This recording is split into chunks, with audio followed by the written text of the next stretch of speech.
Continuamos leyendo Hechos 7 del 1 al 29.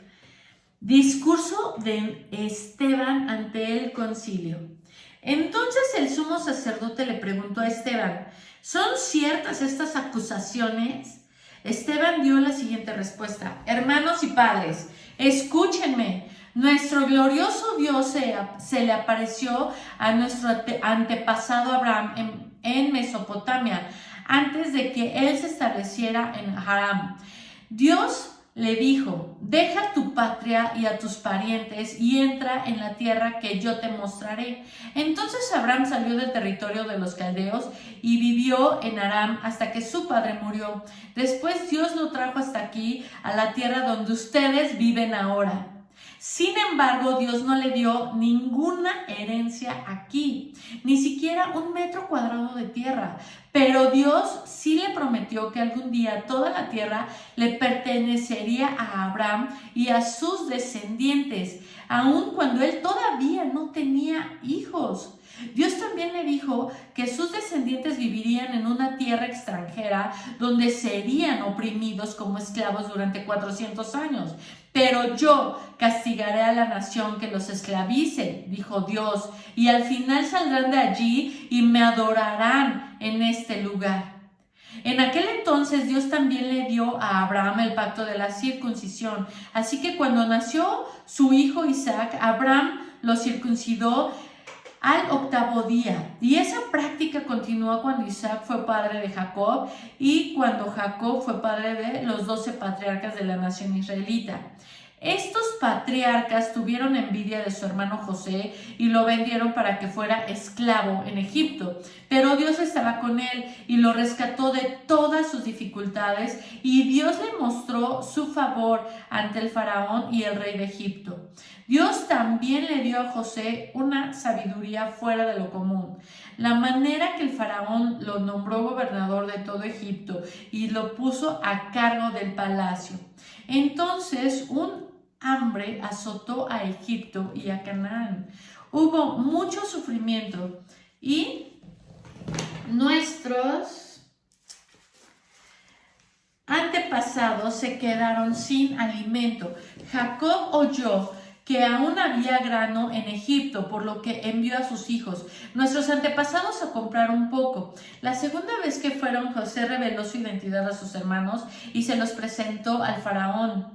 Después José mandó a buscar a su padre Jacob y a todos sus parientes para que los llevaran a Egipto, 75 personas en total. De modo que Jacob fue a Egipto, murió allí, al igual que nuestros antepasados. Sus cuerpos fueron llevados a Siquem, donde fueron enterrados en la tumba que Abraham les había comprado a los hijos de Hamor en Siquem en un determinado precio. A medida que se acercaba el tiempo de que Dios cumpliera su promesa a Abraham, el número de nuestro pueblo en Egipto aumentó considerablemente, pero luego ascendió un nuevo rey al trono de Egipto, quien no sabía nada de José. Este rey explotó a nuestro pueblo y lo oprimió y forzó a los padres a que abandonaran a sus recién nacidos para que murieran. En esos días nació Moisés, un hermoso niño a los ojos de Dios. Sus padres lo cuidaron en casa durante 3 meses. Cuando tuvieron que abandonarlo, la hija del faraón lo adoptó y lo crió como su propio hijo. A Moisés le enseñaron toda la sabiduría de los egipcios y era poderoso tanto en palabras como en acciones. Cierto día, cuando Moisés tenía 40 años, decidió visitar a sus parientes, el pueblo de Israel. Vio que un egipcio maltrataba a un israelita. Entonces Moisés salió en defensa del hombre y mató al egipcio para vengarlo. Moisés supuso que sus compatriotas israelitas se darían cuenta de que Dios lo había enviado para rescatarlos, pero no fue así. Al día siguiente los visitó de nuevo y vio que 2 hombres de Israel estaban peleando. Trató de ser pacificador y les dijo: señores, ustedes son hermanos, ¿por qué se están peleando? Pero el hombre que era culpable empujó a Moisés. ¿Quién te puso como gobernante y juez sobre nosotros? Le preguntó. ¿Me vas a matar como mataste ayer al egipcio? Cuando Moisés oyó eso, huyó del país y vivió como extranjero en la tierra de Madián. Allí nacieron sus 2 hijos. 40 años después, en el desierto que está cerca del monte Sinaí, un ángel se le apareció a Moisés en la llama de una zarza que ardía.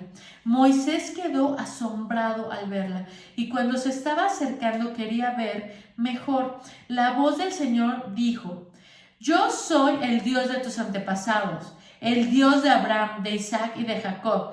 Moisés tembló aterrorizado y no se atrevía a mirar. Entonces el Señor le dijo: quítate las sandalias porque estás pisando tierra santa. Ciertamente he visto la opresión de mi pueblo en Egipto. He escuchado sus gemidos y he descendido para rescatarlos. Ahora ve, porque te envío de regreso a Egipto. Y bueno, yo me puedo seguir, pero era hasta el versículo 29. Creo que esto vamos a seguir hasta mañana. Aquí se le apareció a Dios, lo mandó a Egipto y hasta aquí le dejamos. Por supuesto voy a leer la descripción de esto, en donde viene del versículo 1, dice: este sumo sacerdote seguramente era Caifás, el mismo que había interrogado y condenado a Jesús. Después de la descripción del versículo del 2 al 53 viene: Esteban dio un largo discurso acerca de la relación de Israel con Dios por medio de la historia del Antiguo Testamento. Mostró que los judíos habían rechazado continuamente a los profetas de Dios y su mensaje, y que este concilio había rechazado al Mesías, el Hijo de Dios. Presentó 3 puntos principales. La historia de Israel es la historia de las acciones del Dios en el mundo. Las personas adoraban a Dios mucho antes de que hubiera un templo, porque Dios no vive en un templo hecho por humanos. La ejecución de Jesús era un ejemplo más de la rebeldía de Israel y de su rechazo de Dios. Con su discurso, Esteban no se estaba defendiendo, sino que tomó la ofensiva y resumió su enseñanza acerca de Jesús. Acusó a los líderes religiosos de no obedecer las leyes de Dios, las cuales ellos supuestamente estaban tan orgullosos de cumplir. Esta fue la misma acusación que Jesús había hecho en contra de ellos. Cuando testificamos acerca de Cristo, no necesitamos ponernos a la defensiva. Simplemente debemos hablar de nuestra fe. En el versículo 8, cuando dice: en aquel entonces Dios también le dio a Abraham el pacto de la circuncisión, dice: la circuncisión era una señal del pacto que Dios había hecho con Abraham y sus descendientes. Esteban destacó que Dios siempre había cumplido su parte del pacto, pero Israel había fallado repetidamente. Aunque en los días de Esteban los judíos continuaban circuncidando a los hijos varones, el corazón de ellos estaba lejos de Dios y no lo obedecían. Su falta de fe y desobediencia era evidencia de que no cumplían con su parte del pacto. La circuncisión, al igual que los sacrificios habituales y los festivales anuales de Israel, debía ser un ritual significativo que serviría como un símbolo externo de una realidad interna. Las personas que participan de manera reflexiva recordarían profundas verdades espirituales. Sin embargo, por experiencia propia sabemos que es difícil repetir los credos de la iglesia, orar el Padre Nuestro o celebrar bautismos y la Cena del Señor sin hacerlo como una rutina. Con frecuencia somos participantes pasivos y no meditamos en el significado de lo que hacemos. La próxima vez que ore, celebre la Santa Cena o participe en alguna ceremonia de su iglesia, asegúrese de ofrecerle a Dios toda su atención, cuerpo, alma y espíritu. Por supuesto, en el 17 dice: el resumen de la historia del pueblo judío que Esteban presenta es un testimonio claro de la fidelidad y la soberanía de Dios, a pesar de las fallas continuas de su pueblo escogido y de los turbulentos acontecimientos del mundo. Dios mantuvo su plan en racha. Cuando cuando atraviese circunstancias confusas, recuerde, Dios tiene el control. Nada lo sorprende. Este mundo pasará, pero Dios es eterno. Dios, quien es justo, castigará a los malvados y recompensará a los fieles. Dios quiere usarlo como lo hizo con José, con Moisés, con Esteban, para marcar una diferencia en este mundo. Así es que yo no sé cómo te quiera utilizar Dios a ti, no tengo ni la menor idea. Lo único que sí sé es que Dios tiene un plan para cada uno de nosotros. A mí me encanta, por supuesto, leer la Biblia.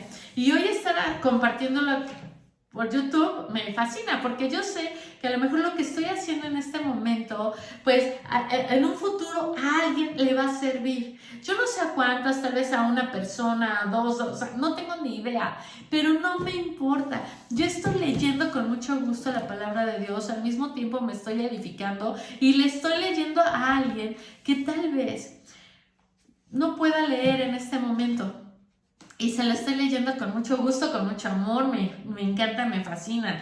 Así es que si vamos a hacer algo para Dios, vamos a hacerlo sin miedo, ¿ok? Señor, yo te doy gracias por tu amor, por tus bendiciones, por las cosas hermosas que nos has dado.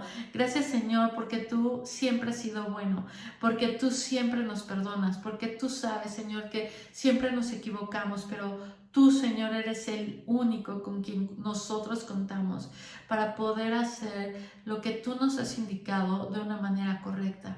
Te damos gracias, Señor, por tu misericordia hacia nosotros. Gracias, Señor, por perdonarnos. Gracias, Señor, porque yo sé que así mismo como utilizaste a Abraham, a José y a Esteban, que en este momento está hablando de tu palabra, Señor, en esta parte de la Biblia, yo lo estoy haciendo en este momento por medio de YouTube, pasándole a las personas, leyéndoles tu palabra.